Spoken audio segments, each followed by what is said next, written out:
Advanced Heroquest, Tobaro's Shame, the Hammer of Dorin, Hammerhelm.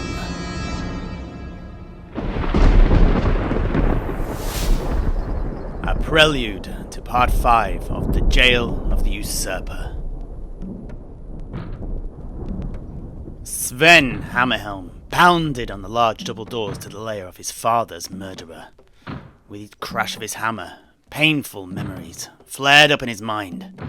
The death of his father in the maw of a Gorgon.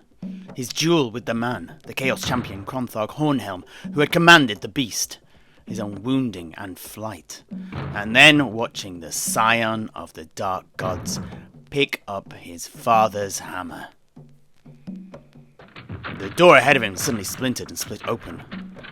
Now, at last, vengeance was nigh.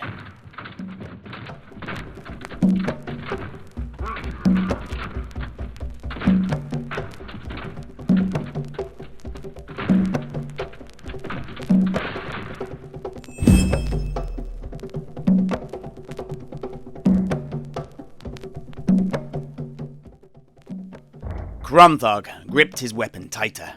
Hammerhelm had come, killing his way through the Chaos Champion's jail, whilst Kronthog was otherwise occupied, trying to rally the drunken guards at the palazzo into some form of opposition to the marauding band of mercenaries that had thus far eluded capture. Kronthog, though, smiled at the turn of events. It was delicious. The crashing on the door had begun to make it splinter. Sven would be through soon.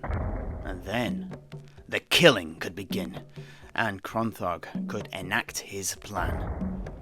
The Chaos Champion's two bestigors strained on their leashes. They'd heard the fighting next door, and had been eager to join their siblings in the melee, but Kronthog had kept them restrained as he watched the fight through a peephole. The Champion of Chaos had wanted to study the fighting styles of the two escaped prisoners. It had been enlightening, and now he was sure he had the measure of them. The door was about to break. It was time to find out. He released his two bodyguards and raised up the hammer of Dorin Hammerhelm. He looked upon it briefly in the firelight. It was still as fine as the day he'd taken it from its maker. But it was now time to complete the circle and use the weapon to kill Dorin's son, Sven Hammerhelm.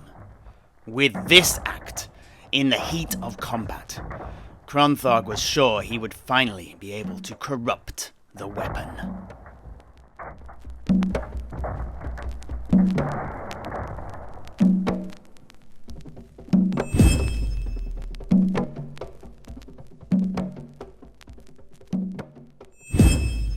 Karakern, 1461. It had taken Dorin Hammerhelm years of study and experimentation to discover the types and ratios of metals he needed to create his hammer.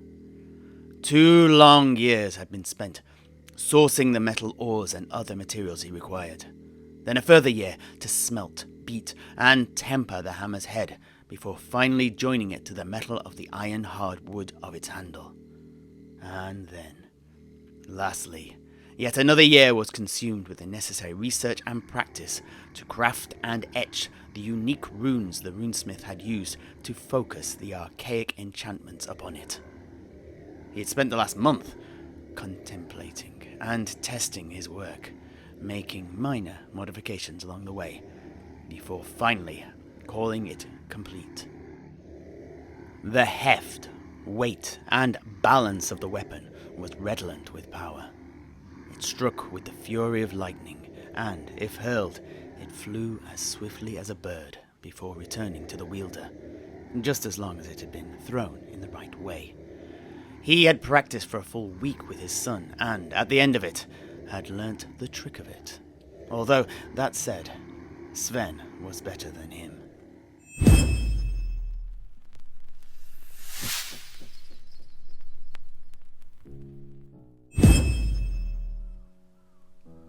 So, as I was writing the narration to the latest Bat Rep, I realised that central to this part of the story is the hammer of Sven's father, Dorin Hammerhelm.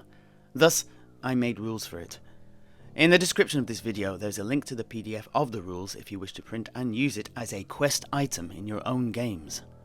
The rules are as follows. The Hammer of Dorin Hammerhelm grants a bonus of +1 to weapon skill and +1 to speed.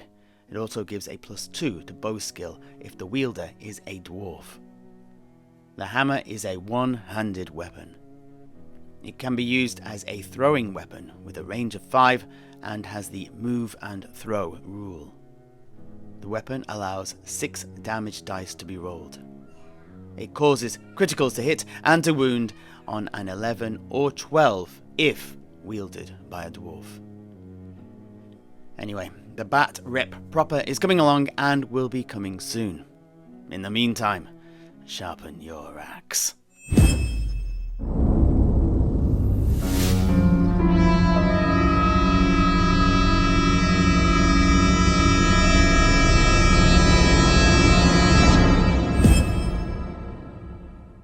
Thanks for watching.